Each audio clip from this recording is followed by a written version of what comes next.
Assalamualaikum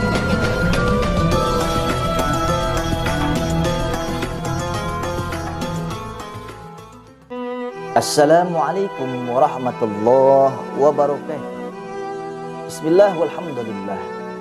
Wassalatu wassalamu ala ashrafi khalqillah wa ala alihi wa sahbihi wa man tabi'a hudah wa wala amma ba'd. Asyhadu an la ilaha illallah wahdahu la syarika lah wa asyhadu anna sayyidana wa nabiyyana Muhammadan abduhu wa rasuluh. Allahumma salli ala sayyidina Muhammad salatan tukhrijuna min zulumatil wahm wa tukrimuna binuril fahm wa tuwaddihu lana ma ushkila hatta yufhama annaka anta ta'lam wa la na'lam innaka anta 'allamul ghuyub. Para pecinta kajian Islami yang dimuliakan Allah, segala interaksi sosial di dalam agama kita semua diatur di dalam agama.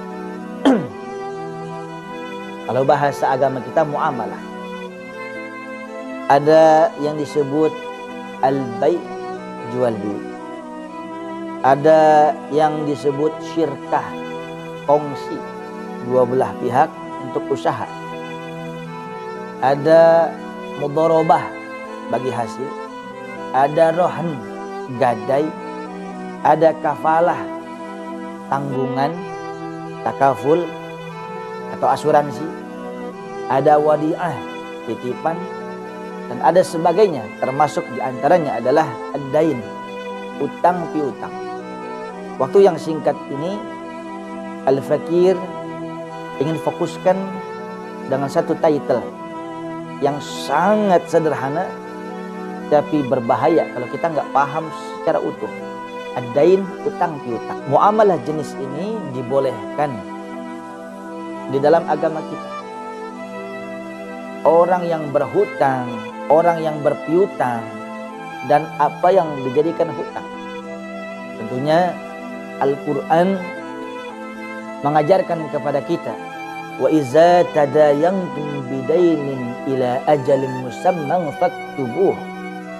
Apabila ada dua belah pihak mengadakan utang piutang sampai jatuh tempo yang ditentukan, faktubuh, maka tulislah. Sekalipun utang piutang ini antara seorang adik dan kakak, ipar, saudara, tetangga, sahabat karib, Al-Quran mengajarkan tulis. Karena yang namanya uang gak kenal saudara, uang gak kenal teman, uang gak kenal sahabat. Agar jangan terjadi percekcokan di masa yang akan datang, tulis, tanda tangan, semuanya kudu jelas. Saudara yang dimuliakan Allah, sampai-sampai saking pentingnya hal ini, kalau tidak terselesaikan dengan cara syar'i, maka imbasnya ada sampai akhir. Baginda Rasul Sallallahu Alaihi Wasallam memberikan satu ilmu cahaya tentang hal ini. Orang ngutang, tentuin temponya kapan mau bayar. Kalau bisa perjanjian tulis. Dan jangan lupa, raddud dain zulmun, kata Rasul. Nunda-nunda bayar utang itu zalim. Kecuali ini uang udah ada, tapi kayaknya akan menjadi satu kebutuhan prinsipil di kemudian hari. Yang penting apa? Istirda, minta redok dulu kepada orang yang berpiutang. Pak mohon maaf, ibu mohon maaf, kalau diperkenankan saya udah ada uang untuk bayar utang saya, tapi minggu depan saya harus begini, bapak redok enggak? Harusnya begitu. Jangan diem aja, oh kayaknya sih dia punya uang, kayaknya ente nggak tahu. Rasulullah mengatakan raddud dain zulmun, nunda bayar utang zalim. Kalau nggak mau dizalimin, jangan zalim sama manusia. Yang kedua, Rasulullah Sallallahu Alaihi Wasallam pernah akan menyolatkan seorang jenazah sahabatnya, tapi lama dan urung dilakukan oleh Rasulullah. Apa sebabnya? Rasulullah bangun berdiri, Rasul tahu ini jenazah banyak utangnya. Rasul mengatakan, ayuhal muhajirun wal ansar, man dhaminu hazal mayyit. Wahai kaum muhajirin dan kaum ansar, wahai sahabat-sahabatku, ada nggak yang mau jamin, yang mau nanggung utang ini mayit? Mungkin kalau bahasa Bang Ngotong mah, kalau nanggung jandanya masih mau. Janda nanggung utang siapa yang mau? Banyak lagi saudara. Kagak ada yang mau nunjuk. Satu pun yang ngacung tangan tidak ada. Tapi pada akhirnya Abdullah ibn Abi Quhafah, Abu Bakar Siddiq, yang akhirnya ngacung tangan. Ya Rasulullah, ana dhaminu hazal mayyit. Akulah yang akan nanggung utang jenazah. Malah Rasulullah mensolatkan. Apa sebabnya jenazah?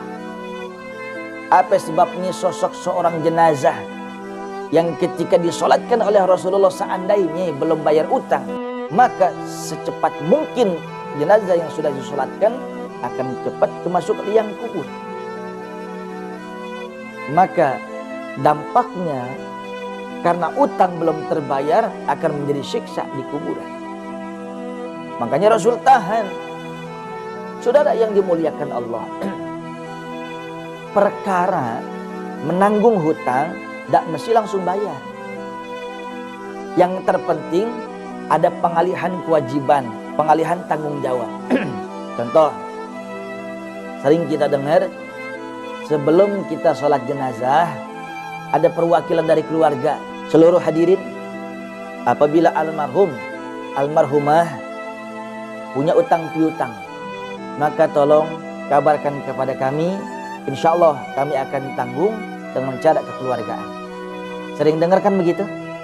Ini artinya ketika sosok jenazah punya utang, itu belum dibayar, belum, tapi sudah dialihkan kuasa tanggung jawabnya kepada orang yang hidup, maka detik itu pula huwa bariun, maka jenazah itu bebas. Perkara ahli waris, keluarga atau yang nanggung mau bayar langsung atau dikredit, diangsur, itu nggak masalah. Yang terpenting yang nanggung dulu. Itulah syariat Nabi Muhammad. Saya ulangi sekali lagi, semakin cepat disolatkan, semakin cepat dikuburkan, semakin cepat diseksa. Makanya Rasul nggak mau. Siapa yang mau nanggung utang ini jenazah? Saudara yang dimuliakan Allah, baginda Rasul sallallahu alaihi wasallam bersabda, "Wallazi nafsi biyadi," demi nyawaku yang digenggamannya, demi Allah, seandainya ada seorang laki-laki terbunuh fisabilillah, syahid, kemudian dihidupkan kembali, kemudian terbunuh lagi mati syahid, kemudian dihidupkan lagi kembali, kemudian terbunuh lagi mati syahid, tapi dia masih ada utang yang belum dibayar, maka kuburnya akan menjadi neraka. Nauzubillah min zalik. Atau kama qala Rasulullah sallallahu alaihi wasallam. Ada kisah daripada hadis ini yang diteruskan oleh Rasulullah pada kemudian hari. Ada dua orang sahabat di masa Rasulullah. Katakan A dan B. Besok akan perang. Ini dua sahabat bilang begini kepada saudaranya, "Bang, besok kita akan jihad fisabilillah." Terus gimana, Dek? Begini, Bang, kita ini sahabat sehidup semati. Bagus-bagus kita hidup, Bang, ya. Apalagi belum nikah kita. Maksudnya itu bagaimana? Begini, Bang, seandainya saya yang mati, kan saya mati syahid tuh, Bang, ya, langsung masuk surga. Nanti aneh mohon sama Tuhan, kalau abang lagi tidur, nanti aneh mohon sama Tuhan biar aneh datang ke mimpi abang. Ini enaknya surga begini, ini makanannya enak, minumannya enak, bidadarinya bohai. Kita kasih tahu ya. Tapi kalau abang mati duluan, abang izin sama Tuhan. Ane tidur, abang datang ya, kasih tahu bagaimana anaknya. Saudara yang dimuliakan Allah, persahabatan yang karena Allah sampai kiamat tidak akan terputus. Segala pengharapan dan hajat-hajat akan dikabulkan selama itu baik-baik. Termasuk janji setia dari dua sahabat ini. Ternyata saudara yang dimuliakan Allah, yang meninggal duluan adalah sang junior, adiknya lah kira-kira. Saudara, begitu meninggal duluan, yang konon kabarnya orang yang mati syahid itu masuk surga kalburukil khatif, seperti kilat yang menyambar. Tapi tetap malam itu sang senior, kira-kira abang ini, dimimpiin saudara. Karena janjinya kan begitu, dimimpiin sama sang junior. 180 derajat. Dipikir abangnya itu almarhum sang junior, adik, udah di surga, tajri min tahtihal anhar, semua kenikmatan surga hijau nan ranau berkali-kali lipat daripada kenikmatan dunia. Enggak saudara, ternyata dalam mimpinya sang abang melihat adik tersebut ada di satu jembatan, di bawahnya neraka yang begitu panas, semua tubuhnya terlingkar dengan rantai. Maka itu ada yang mengatakan, "Kakanda, abang, jangan mendekat, saya panas, sakit, pilu." Maka sang abang menangis. Kok bisa seperti ini? Kok bisa? Engkau kan syahid, meninggalmu di jalan Allah, Rasul saksinya, pun aku menyaksikan. Kenapa begini wahai adinda? Seraya sang junior berkata, "Bang, memang harusnya saya cepat masuk surga, tapi saya mohon minta tolong sama abang. Saya punya utang banyak. Bukan saya kagak mau bayar, bukan. Tapi udah saya mau bayar, udah saya pos-posin, udah saya tulisin, ini buat ini, ini buat ini, ini buat ini. Udah saya taruh tas di atas lemari. Saya lupa, besok saya mau bayar, mati duluan bang. Tolongin saya, tolongin. Besok abang ke rumah saya, abang tolong sama orang tua saya untuk ngambil tas di atas lemari saya. Itu udah ada nama-nama yang berhak. Tolong bagiin bang, panas saya." Ya Allah, nangis saudara. Maka sang abang bilang, "Kok kamu sebegitu pahamnya dengan utang-utangmu buat si fulan, si fulan, si fulan, di sini, di sini, di sini?" Apa kata si syahid? "Bang, jangankan utang yang wajib dibayar. Kemarin abis mandiin, abis ngafalin, abis nyolatin, dikuburkan jenazah saya. Sore-sore ada kucing mati di dapur ibu saya. Dikabarkan sama Allah, itu tibang kucing mati. Tapi terjadinya TKP-nya di rumah saya. Semua yang terjadi di rumah saya, baik dan buruk, peristiwa apapun, dikabarkan oleh Allah. Apalagi utang." Baiklah dek, abang usahakan. Allahu Akbar, Allahu Akbar. Azan subuh berkumandang. Setelah sholat subuh, maka sang abang menuju ke rumah sahabatnya, sang junior. Ketemu sama orang tua. Perihal malam tadi dia bermimpi kaza wa kaza wa kaza, dan begini, begini, begini. "Apa betul mimpimu nak?" Kata si ayah almarhum. "Kalau menurut saya, bapak cek saja. Ayo sekalian sama kamu." Maka ini sahabat masuk ke kamar almarhum. Persis di atas lemari ada tas warna hitam. Dibuka, sekian dirham buat si fulan, sekian dinar buat si fulan. Persis mimpinya sudah. Ya Allah, ini benar karunia Allah. Tolong ya nak, tolong bapak, bagi-bagikan kepada orang-orang yang berhak. Baik Tuan, baik Ayahanda. Gak lama keluar dia balik lagi. Ayahanda, boleh saya bertanya, ada yang kurang? Enggak. Saya mau nanya, apakah kemarin sore ada kucing mati di dapur ibu daripada almarhum, di dapur istri bapak? Sontak ayah almarhum kaget. Nah, kau tahu dari mana? Tempo hari ada kucing mati yang menguburkan saya. Satu rumah pun gak ada yang tahu, cuma saya. Siapa yang memberitahu kamu, wahai di sana?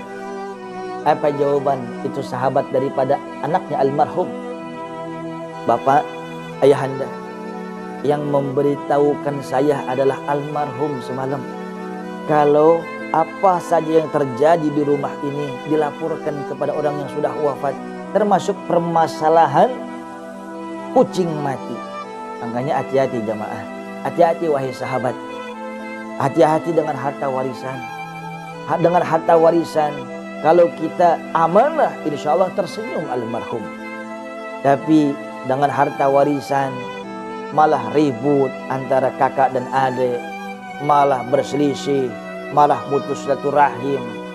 Apalagi harta warisan, tanah, rumah dijadikan ajang maksiat, dilaporkan sebelum kepada Allah, kepada ayah bundanya di alam barzakh. Sedih yang ada. Nauzubillah min dzalik.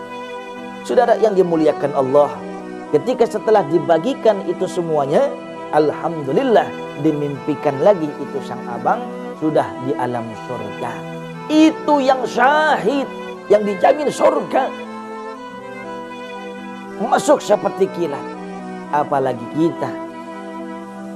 Siapa yang bisa menjamin di belahan bumi mana kita wafat? Detik keberapa kita akan wafat? Bersama siapa kita akan wafat? Belum ada jaminan surga. Yang jelas, hati-hati dengan hutang. Segera tunaikan hutang. Kalau belum bisa, cari langkah-langkah kekeluargaan. Yang terpenting mereka ridho. Dan hati-hati yang terakhir, kalau utang materi bisa dialihkan kepada almarhum. Yang lebih bahaya, fadainullah ahaqqu ayyuqda. Kita hutang kepada Allah yang harus lebih cepat dibayar. Utang kita kepada Allah apa? Salat, puasa, zakat mal. Ketika mulai akil balik kita meninggalkan salat, puasa, apapun alasannya, ingat sebelum ajal menjemput, tunaikan, kodok bayar hutang-hutang kita. Mudah-mudahan Allah memberikan kita taufik untuk senantiasa menjalankan amanah-amanah agama ini, sehingga buah daripada itu semua adalah berkah dunia akhirat. Mudah-mudahan ada manfaatnya. Assalamualaikum warahmatullahi wabarakatuh.